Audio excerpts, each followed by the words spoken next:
Okay, in this video we will create a graph like this where we have two y-axis.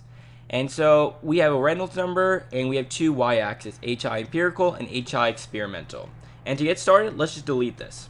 So we need to highlight from Reynolds number all the way to our second y-axis. So this region right here. Then you hit insert, then you hit scatter, and then you can kind of choose. So now you notice my graph for the second y-axis is so low. This is because this value is very small. But if I wanted a graph like what we saw earlier, this is what we need to do. We select, our second one, HI experimental right here. You select a point, then you right click. Then you hit format data series. Okay, so then this thing right here pops up, format data series.